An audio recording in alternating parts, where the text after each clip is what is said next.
guys. Eredivisie, Ajax, go ahead Eagles. Not too enthusiastic about the result, Eyejax. Before we start talking about the game, just small things I want to mention. First of all, Matthijs de Ligt. Today was his goodbye. We saw his farewell speech prior to the game. It was long time overdue, but we know it was Corona pandemic. But it was nice to see him back, and he had some nice words, right? Yeah, it's a fantastic person, a fantastic captain in the past, and the way he handles himself also in front of a big crowd. His words were very nice, what he said, and he's such a mature guy for his age, and I really miss him and Frankie. You know, they are such good players, and it's very, very nice to see them back in the stadium, back with the crowd also, because we had a long time no crowd in the stadium. Now it's back again. Yeah. It gives you a special feeling, and I'm sad that we weren't able to give him a win today, because it's always nice to see childs of the club coming back. You know. Absolutely. Look, you just mentioned we didn't get the win today. It's a tough one to swallow because we were the better team. We had a couple of chances we could have scored. And this is the type of game, if you don't score, it gets tougher and tougher. Yeah. What are your thoughts about the game in general? Yeah, it's very difficult, these kind of matches, especially after big European matches during the week.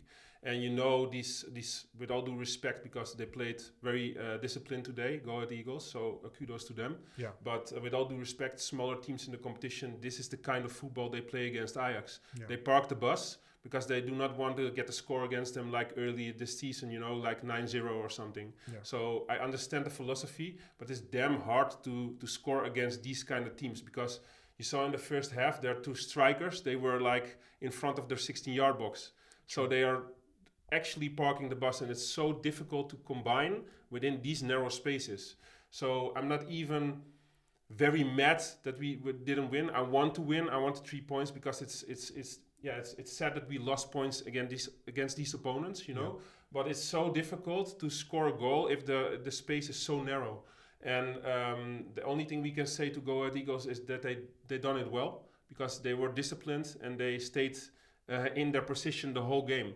But for Ajax, still with our squad and our mentality and our quality, we should win these matches. And it's a reoccurring thing now, because it was against Utrecht, it was the same. We lose points against these teams. It is unnecessary. Yeah. You know? Did we do everything we can to win this game, or do you think maybe we could have tried something different? You can always try something different, but I actually almost gave a 6 to Ten Hag today, because I thought he did everything almost that he could. In terms of substitutions as well? In terms of substitutions, he also gave other players a few minutes starting the match. And sometimes, as a coach, you cannot change a match entirely, you know. He tried everything. He even brought in Danilo as an extra striker. So he used all of his 5 substitutes. Sometimes it's also a little bit unfortunate. And I think today is one of those matches. The problem is, after Heracles, now we lose points against Go Ahead Eagles. A lot of pundits and a lot of media will start saying, "Oh, is Ajax not that good? Are we in a crisis now?" These are still incidents, but they are reoccurring now. So it's important to analyze what is going wrong, you know, and how you can turn it around in the future. Yeah. Look, the thing for me, what is very strange, and I know I'm an Ajax supporter, you know, so it's different for me. And I'm not going to be objective about this question, but if you look at how we perform in the Champions League, if you look at the squad that we have, the squad depth that we have, we should be miles. I mean, after 12 games it's difficult, but we should be a couple of points away from PSV and Feyenoord. And if we look at the tables or the standing right now, have the same points as PSV, and Feyenoord, who's 2 points behind us at this moment, they have 1 game still to play, so they can go even above us. And look, I know the season is long, we still can repair this, and we have a long way to go. And usually in the second half, we're a better team, etc. I get all that.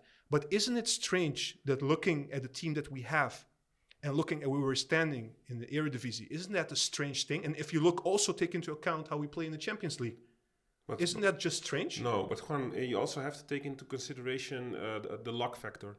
What were the 2 last matches of Feyenoord? You know, today Dessers, he scored in the 90. I think it was the second minute of the injury time. Yeah. So this could have easily happened today with Ajax. You have to have that luck factor, you know. And they called us lucky Ajax in the past many times, but at the other teams, it's just falling at the moment.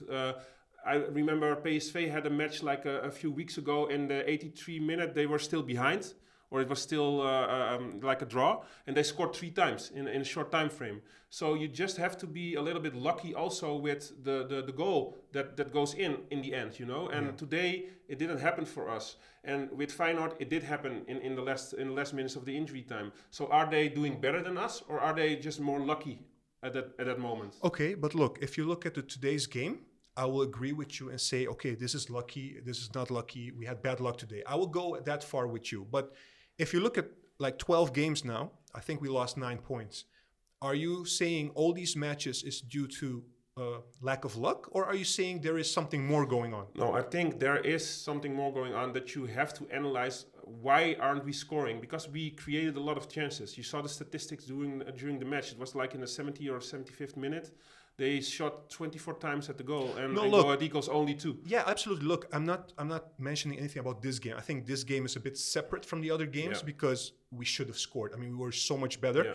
And the funny thing is, again, we have lost 9 points in the Eredivisie. We have only conceded, I think, 2 goals. Yeah, and Remco Pasveer, he was my man of the match today. He actually saved us again, because easily this could have been a Utrecht match. Yeah. They had one chance at the side of the box in the second half, and he just flicked it with his hand.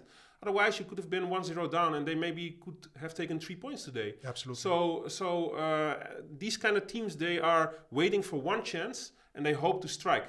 And you see also with these kind of teams, also against Utrecht, usually in these matches, they also score almost the goal, you know, because they have to be sharp. They know we get one chance. And we touched upon this earlier in an extra talk, I think we had.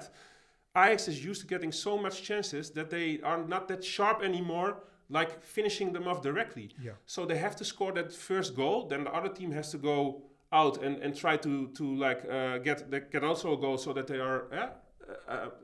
like the same score again, and now this doesn't happen, so they just stay close to their 60-yard box. Because they just need 1 point. Exactly, they already have a point, and that is the problem with Ajax this season. The statistics earlier this season also showed if it's 0-0 going into second half, we do not win.